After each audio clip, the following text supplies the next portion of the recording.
Hello peeps. This is Laura Cole Gonzalez with Live with Laura.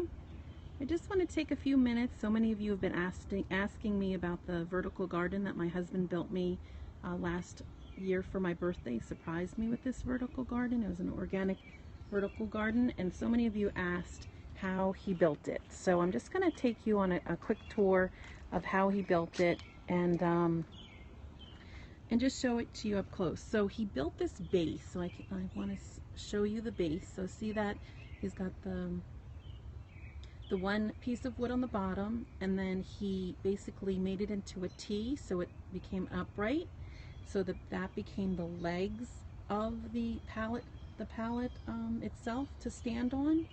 So you see how he screwed in the pallet, which, by the way, the pallet is untreated.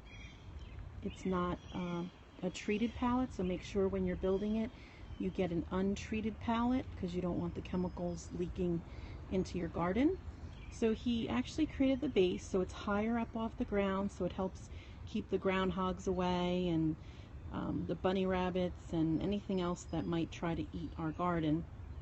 So he built that, and then he built a second one. So that's the second one. So you can see how he built the legs, so in the form of a T, and then he actually used bolts. And the reason he used the bolts is for this new season, he unscrewed the one bolt and was able to pivot it, so it was able to sit horizontally, so he could refill the pallet with dirt and then with the plants, which was ideal.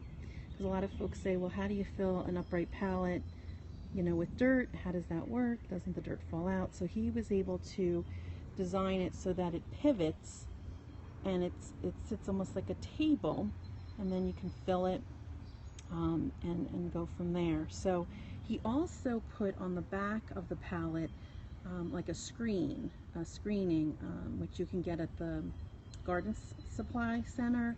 It usually helps with weed control, so you can use that, and he used a staple gun and just stapled it to the back, and that helps keep the dirt inside the pallet.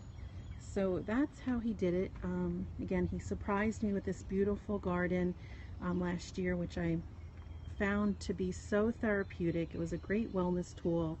I was dealing with an extreme challenge right after my book launch. Unbeknownst to me, I thought the way the book would run would be the happily, and she lived happily ever after. And then I was diagnosed with another health challenge. So being out in this garden really was a very nourishing, nurturing environment. It really helped my healing processes. It really helped me meditate. It really helped me just to pause and be. And you know, it was really therapeutic. So if you're going through a health challenge, I highly recommend grounding yourself in nature, taking your shoes off, getting your feet on the ground, finding a tree, finding an environment that's very peaceful, and just really just being. So, you know, a garden is a wonderful way to do that. It's very zen, it's very therapeutic. It really just helps you just to be in the moment and do those things like watering the plant. Again, water, nature, really therapeutic and really grounding. So I hope that this helped you to see how easy creating your own vertical garden can be. You could live in the city, you could even live in the suburbs and just not want to put things in the ground due to, you know, all the little animals trying to eat all your stuff. So having this vertical garden has really helped us have the garden and it doesn't get eaten. We also put some of these in these little guys in front, and when the wind blows it just bobs up and down. And most of the animals don't have really good peripheral vision, so they actually think it's a real bird and they won't go near the garden. It's also why you have scarecrows in regular farms, because again, it keeps the animals out because they think it's a real object. So another tip that you could use.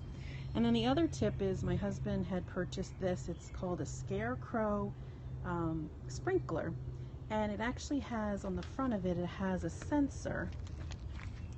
So when anything goes by it, it goes off and it sprays water. So that has also been very helpful, just to keep, you know, bunny rabbits and other things away from the garden. So I hope that helped. He found that on Amazon, so I hope that might help you with your regular garden or vertical garden.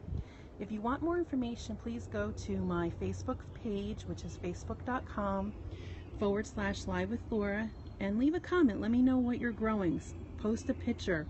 I'll have this video over there as well as on my YouTube channel, which is Live with Laura.